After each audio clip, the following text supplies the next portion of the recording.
President Foley, Speaker Scheer, members of the legislature, distinguished guests, friends, fellow Nebraskans, good morning, and congratulations on the commencement of the second session of the 106th Nebraska Legislature. I want to welcome each of you back to Lincoln, and I look forward to working together to keep Nebraska strong in what is certain to be a fast-paced, short session. From property tax relief to flood relief, we have several important priorities that we must address. As we enter this session, our priorities for 2020 have been shaped by the events and circumstances our state has faced over the last year. As I have said before, I believe 2019 will be remembered as Nebraska's finest hour.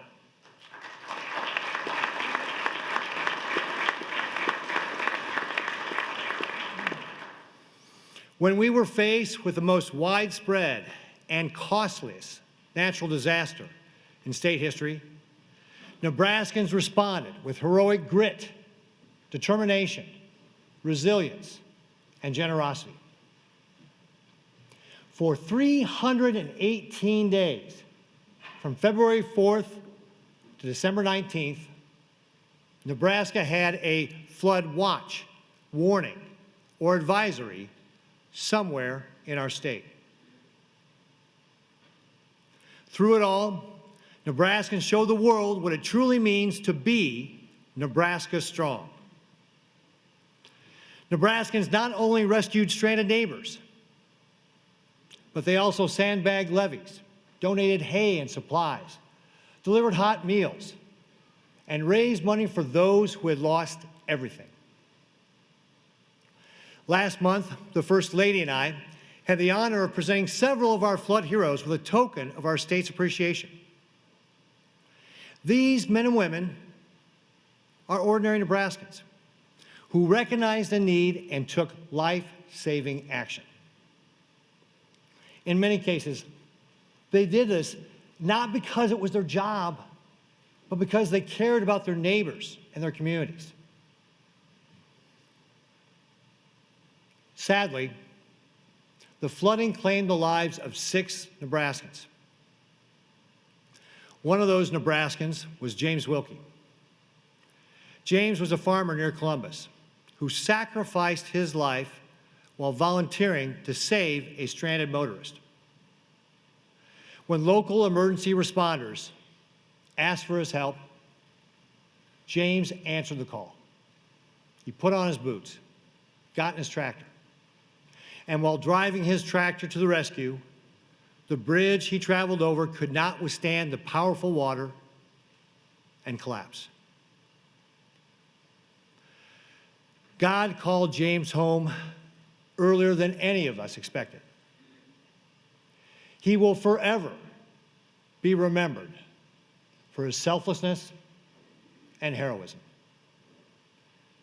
His wife, Rachel, and family are here with us today. Will you please help me recognize them?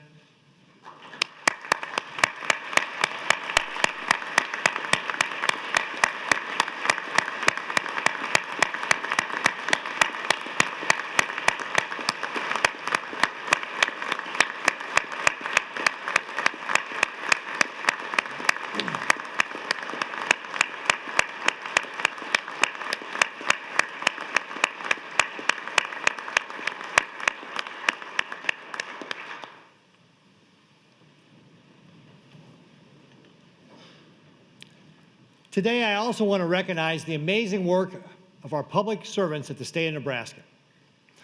They are the unsung heroes who worked around the clock, organizing rescues, clearing roads, and supporting communities. During the flooding, members of the Nebraska National Guard drove nearly 45,000 miles and put in 335 hours of flight time. Along the way, they rescued 112 people. 66 of those rescues were by helicopter hoist. The Nebraska State Patrol made more than 160 rescues in the weeks following the blizzards and floods in March. Rescues were made using patrol units, light armored vehicles, boats, and a helicopter to reach people in danger and bring them to safety.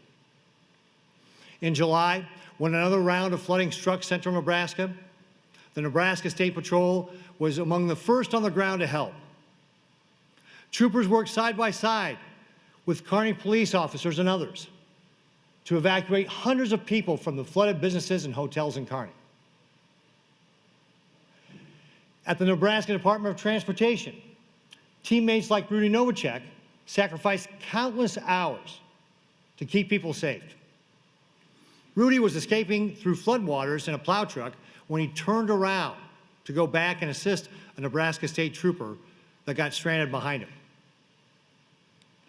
Since the flood, the agency has helped rebuild the state by reopening and repairing 3,300 miles of state highway and 27 bridges. And finally, I want to recognize the team at the Nebraska Emergency Management Agency. They helped coordinate the response across the state, supported local emergency managers, directed resources, and ran a joint information center, among other countless duties. They are among the best of their peers in the nation.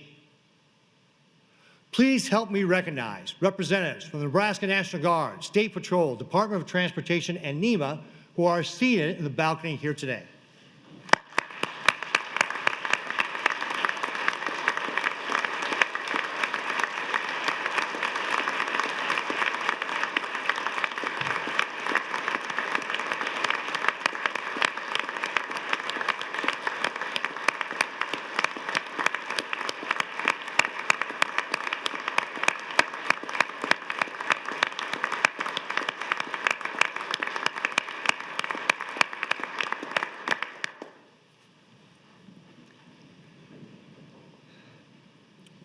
Before I elaborate further on the state of the state, I want to briefly honor State Patrol Trooper Jerry Smith, who lost his life in a tragic crash last year.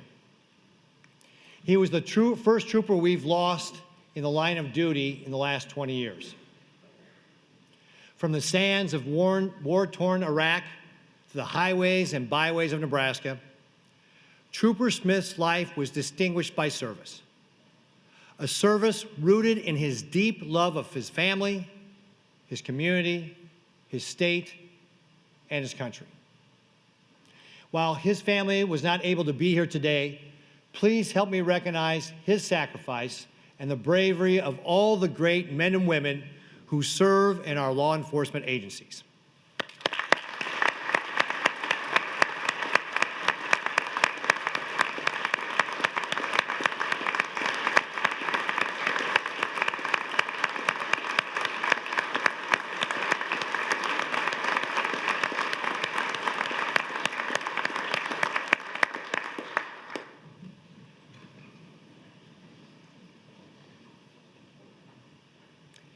Even though the floodwaters subsided and communities pulled together to rebuild, the events of last year have compounded the challenges for ag producers in our state's #1 industry.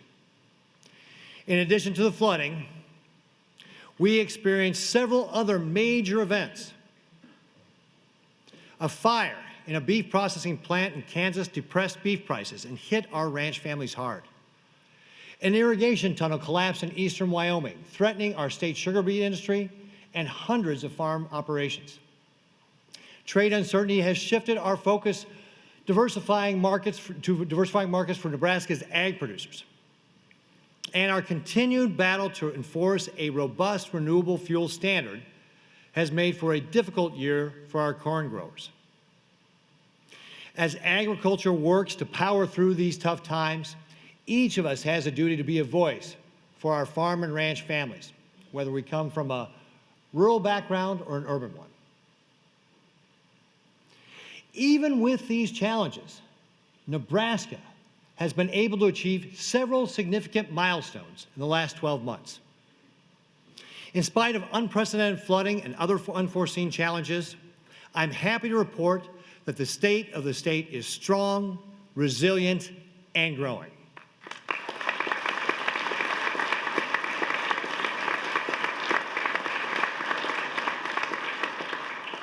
In 2019, Nebraska outpaced the national rate for GDP growth. In March, Nebraska marked the first month ever that 1 million unique individuals has been employed in our state.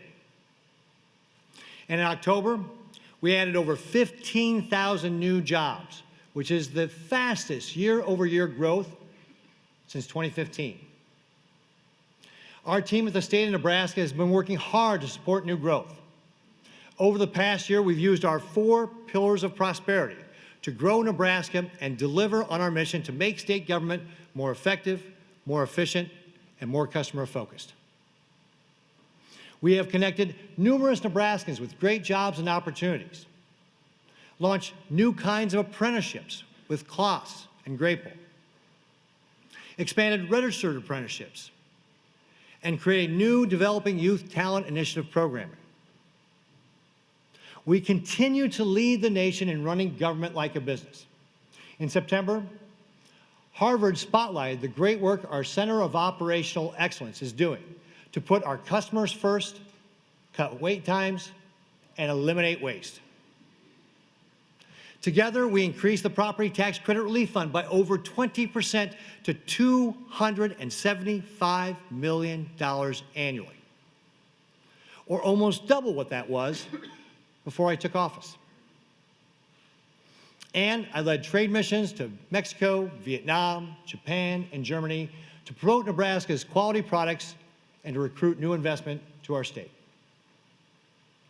These strategies have been key in bringing great opportunities here to the good life. Companies such as Costco, Google, Facebook, and Veramaris have invested in our state. These investments have helped us to create get our 3rd consecutive Governor's Cup award for the most new investments per capita of any state in the nation. And before I talk about legislative priorities, I want to take a moment to make a special announcement. Nebraska is not just a leader in growing job opportunities, but also in our work in the area of child welfare.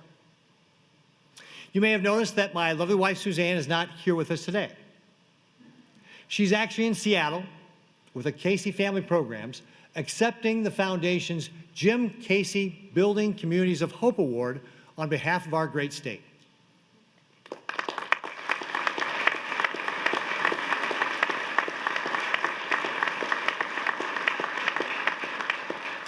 Nebraska is receiving this national award because of the incredible work that private and public agencies have been doing through the Bring Up Nebraska initiative. This work is helping to produce better outcomes for our children. Thanks in part to this work, the number of children in need of foster care in Nebraska has decreased by about 18% over the last 2 years, helping keep more children and families together.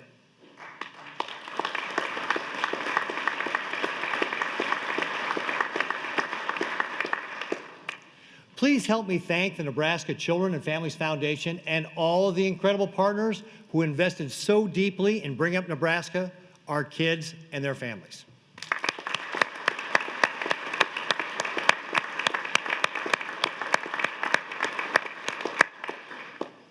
Now, let's turn to the legislative session and what we can do to grow our state and keep Nebraska strong. Just a short 8 months ago, we collaborated together on a 2-year budget that set priorities for this year and next. With the exception of a couple of emergent priorities, I expect state agencies and our partners to manage within this 2-year budget. Not including the property tax relief, the budget adjustments I am presenting to you today continue to control spending and limit budget growth to about 2.9% over the biennium. A strong finish to last year helped us rebuild our cash reserve and has created the opportunity for us to work on key priorities for the people of Nebraska. In October, the state's forecasting board raised its revenue projection by $266 million for the current and upcoming fiscal year combined. With this fiscal framework in mind, I have 4 major priorities I am presenting to you today. First, property tax relief. Property tax relief remains the top priority for the people of Nebraska, and is my #1 priority. Last year, we successfully increased the property tax credit relief fund from the state to the people of Nebraska by over 20%.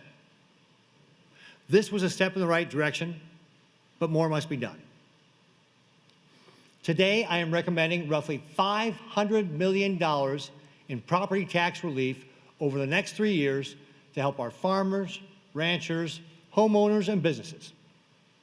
I will be working closely with Senator Linehan and the Revenue Committee to direct this relief in a way that will make a difference in local property tax bills that Nebraskans pay.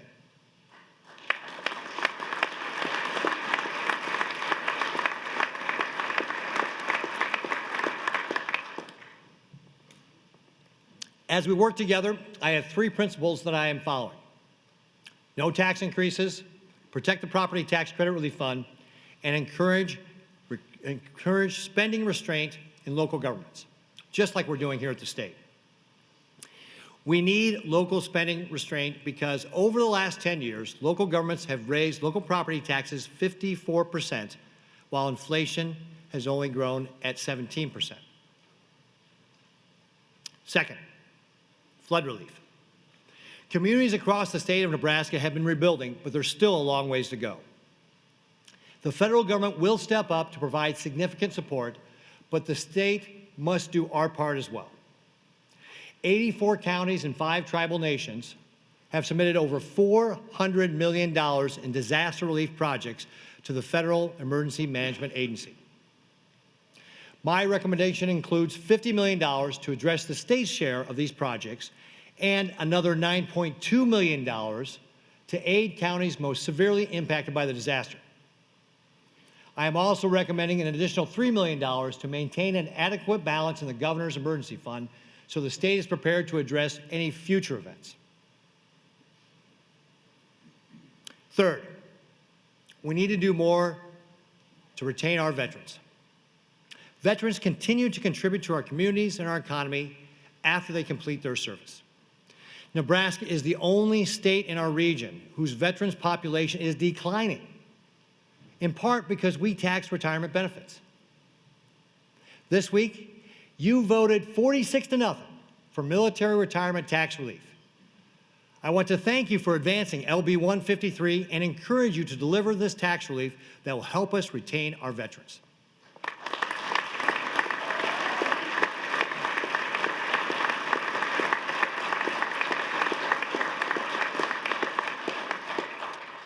Fourth, workforce and business expansion. These twin issues need ongoing work in both the public and private sector. Connecting the next generation of Nebraskans to great opportunities in our state is key to helping our kids make Nebraska their home. I am proposing that we invest $16 million in scholarships for students at our community colleges, state colleges, and university system to help connect the next generation of Nebraskans with great careers in fields ranging from math and engineering to healthcare and IT. I also want to acknowledge the University of Nebraska President Ted Carter, who has joined us here today. We look forward to working with you as you lay out your vision for the university system.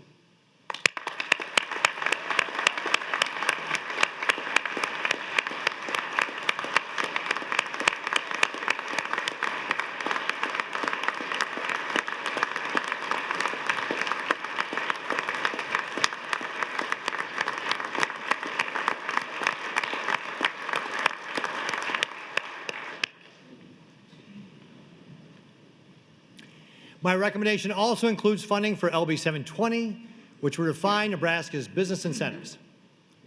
It is critical that incentives are dealt with in this legislative session, so Nebraska can remain competitive nationally as we work to recruit and expand job opportunities.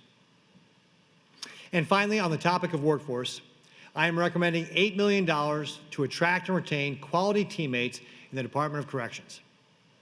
This will support the new agreement recently reached with the Corrections Officer Union. As we implement this agreement, Director Frakes and I continue to look at next steps for the agency and what we need to do to keep our people safe. Property tax relief, flood relief, veterans tax relief, and growing our people and businesses. These are the 4 ways we can keep Nebraska strong and growing in 2020. I know that there will be tough debates, long nights, and an unpredictable journey ahead. But I also know that the citizen legislators gathered here today can get the job done when everyone works together and rolls up their sleeves. Before I close, I want to recognize the state senators who are completing their final session. Each of these individuals has devoted the last 7 years to serving their district and our state. Senators Bowles, Chambers, Crawford, Howard, Kalowski, and especially Jim Scheer, who has provided tremendous leadership to the state of Nebraska as Speaker of the Legislature. Would you all please stand and be recognized? Thank you for your service.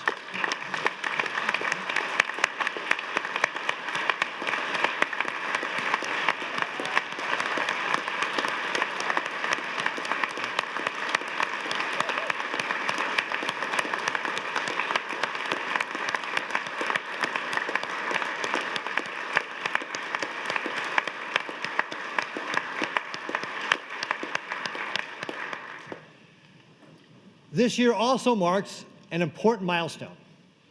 It is the 100th anniversary of women's suffrage. I want to recognize all our female legislators, and I note that the delegation that was sent to escort me here was also all female legislators. But I want to recognize all of our female legislators who stepped up to serve our state. Would you all please stand and be recognized?